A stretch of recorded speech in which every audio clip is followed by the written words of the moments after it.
আমি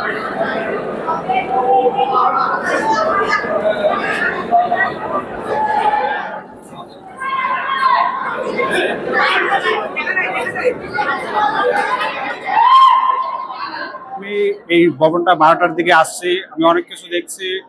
মানুষ যেটা ধারণা করছে আসলে ওইরকম কিছু না, এটা একটা বেসমেন্ট ফ্লোর আন্ডারগ্রাউন্ডে। এটা সম্পূর্ণটাই গ্যারেজ।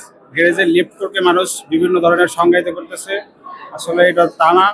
ফায়ার সার্ভিস সম্পূর্ণ পানি নিষ্কাশন করছে।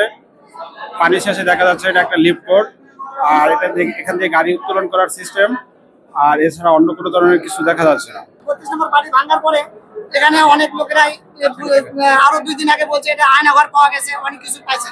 তো তারই সূত্র অনুসারে আমি এই আয়নাঘর দেখতে আসছিলাম। এখানে আমার মনে হয় বা আপনার দর্শক যারা আছেন সবাই বিশ্বাস করতে পারেন যে এটা আসলে মানুষের হাড়, কারণ এখানে কোনো গরু ছাগলের হাড় আসবে না, কোনো কুকুর বিড়ালের হাড় আসবে না। এখানে শহরের শাসক যেভাবে শাসন চালাচ্ছে, যেভাবে গুম খুম করছে, তার প্রমাণ হিসেবে এটা পাওয়া যায়। এরপরেও আমি প্রশাসনের কাছে জোর দাবি করি, আপনারা আমার এই হার সংগ্রহ করে আপনারা এটা ফরেনসিকের মাধ্যমে আপনারা এটা ইয়ে করতে পারেন, প্রমাণ করতে পারেন। সোশ্যাল মিডিয়া আসলে যেগুলো চলতেছে সবই আসলে আমাদের যে তাড়াতাড়ি গ্রহণ করে ফেলবো, যাই পাচ্ছি তা তথ্যের প্রবাহে, এটাও ঠিক না। আসলে নিজে এসে নিজের চোখে দেখা উচিত। আমি প্রথমে এসে দেখলাম যে এখানে পানি দিয়ে ভরা নিচে। পরে আমি একজনকে জিজ্ঞাসা করলাম, ভাই আসলে নিচে কি আসলে 5 তলা আছে নাকি আন্ডারগ্রাউন্ড? না, এখানে 5 তলা তেমন কিছু নাই, এটা একটা বিল্ডিং আন্ডার কনস্ট্রাক্টেড, নিচে এটা পার্কিং লট। ওইটাকে আসলে সোশ্যাল মিডিয়ায় 5 তলা হিসাবে দেখানো হয়েছে বলে আমার মনে হচ্ছে। আধা ঘন্টার উপর হয়ে গেছে, অনেকটা ঘুরে দেখলাম, মনে হয় না এটা আয়নাঘর।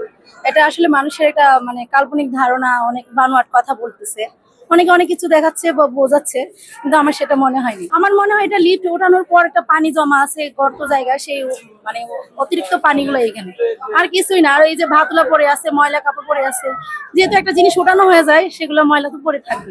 অনেকে বলে আয়নাঘর, আগের যে আয়নাঘর আমরা ভিডিও দেখছি বা ইয়ারিসি, তার সাথে এর কোনো নেই, সংযোগ নেই, বা সে জায়গা যে কায়দা, এই জায়গা সে কায়দা নাই, সে জায়গা মানুষ বইছে উঠতে পারি নাই অল্প জায়গার মধ্যে, এরম কোনো জায়গায় এই জায়গা আপাতত দেয়নি। তারপরে যে হাড় কয়, ওই যে প্যান্ট জুতো অনেক কিছু বসছে, বুঝছেন, এত বড় একটা বিল্ডিং এ প্যান্ট জুতো থাকতেই পারে। হাড়ের সন্ধানে নিচে গেছিলাম আমি, যাই দেখলাম যে কটা বাঁশ, টুকরো টুকরো কটা বাঁশ, ছোট্ট দুটো আপনার ওই ছোট্ট দুটো হাড়ের টুকরো, দুইটি। কিন্তু একটা মানুষ মনে করেন যে আয়নাঘরে অনেক সময় আমরা বাংলাদেশিরা অনেক সময় কি করি জানেন, যে হুজোকে বাঙালি। কারণ ওই জায়গায় একজন বলতেছে যে আমার অমুক গেছে, কি করা। তাই এইটা তো নতুন ভাবে আইছে, এই বিল্ডিংটা নতুন ভাবে আইছে, এটা তো পুরাতন না যে আইসে যা খুশি তাই দেখো। যে নিচে শব্দ হলো জোরে, গেলাম দৌড়ে, আসলে কিছু না, পানি উৎফুল্ল এভাবে উঠিছে, চেঁচায় হয়েছে। এই